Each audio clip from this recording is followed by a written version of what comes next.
En política a veces pasa algo que parece no tener sentido.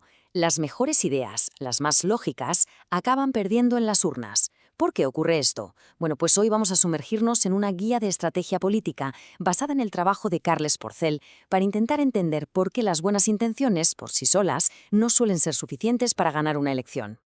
Y esta es la gran pregunta, ¿no? La que lo empieza todo.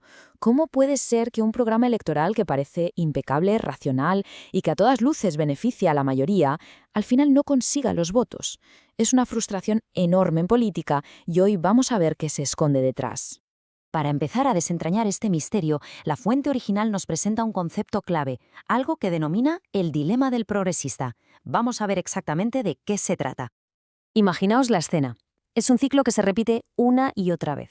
Se presentan propuestas que son técnicamente perfectas, con datos que las avalan, y que prometen mejoras sociales clarísimas. Y sin embargo, nada. No conectan con la gente, no se traducen en votos. Lo que queda al final es una sensación de impotencia, de no entender qué ha podido fallar. Y esa frustración, esa rabia, es justo el punto de partida de nuestro análisis. Entonces, a ver, ¿dónde está el fallo? Pues lo que sugiere este análisis es que el problema no está tanto en las ideas, sino en cómo se plantean. Para ganar en la política de hoy en día, hace falta ir mucho más allá de las buenas intenciones. Y aquí es donde vemos un verdadero choque de dos mundos. Por un lado está el método antiguo, esa creencia casi ciega en que los datos, la razón y una buena gestión lo son todo.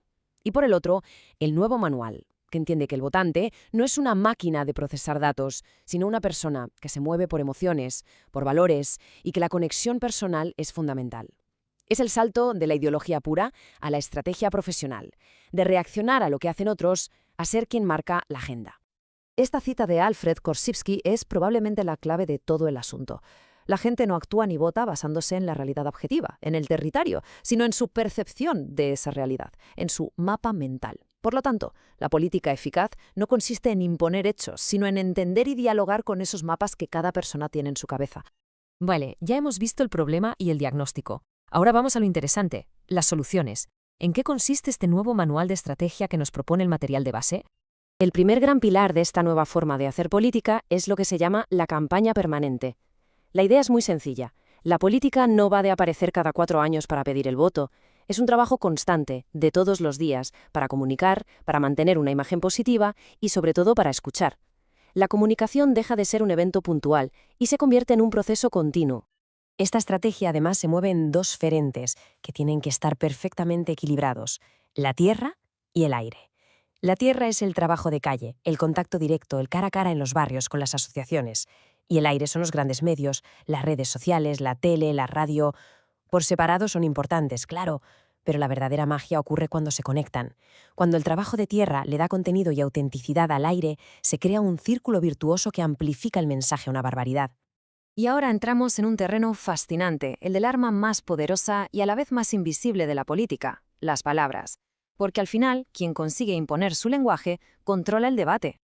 Esta frase mítica del lingüista George Lakoff lo resume a la perfección. En el momento en que niegas el marco de tu oponente, en realidad lo estás reforzando. Si alguien dice elefante y tú respondes no es un elefante, ya es tarde. La imagen del elefante ya está en la mente de todo el mundo. La clave, por tanto, no es negar, sino proponer un marco propio, uno nuevo y más potente. Y aquí vemos cómo funciona esto en la práctica. La estrategia es en el fondo muy simple. Hay que abandonar los conceptos abstractos y utilizar un lenguaje que sea concreto, visual y emocional. No se habla de sanidad pública, sino de los médicos y enfermeras que nos cuidan. No se habla de paraísos fiscales, sino de vampiros fiscales.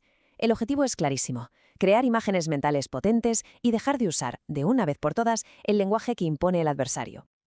Y ojo, que esto no es teoría. Esta diapositiva lo demuestra con datos que son demoledores.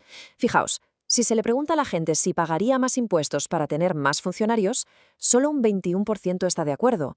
Pero si se enmarca la misma pregunta como tener más médicos, profesores o científicos, el apoyo se dispara hasta el 75%.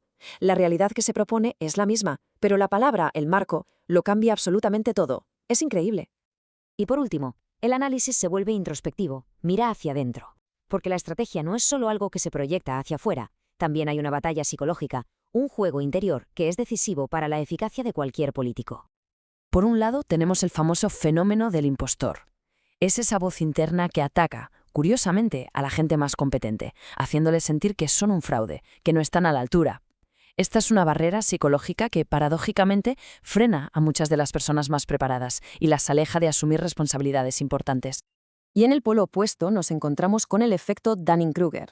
Este es un sesgo que provoca justo lo contrario, que personas con muy poca competencias sobreestimen enormemente sus propias habilidades. Son incapaces de ver sus errores y, por lo tanto, no sienten ninguna necesidad de formarse, de escuchar o de mejorar.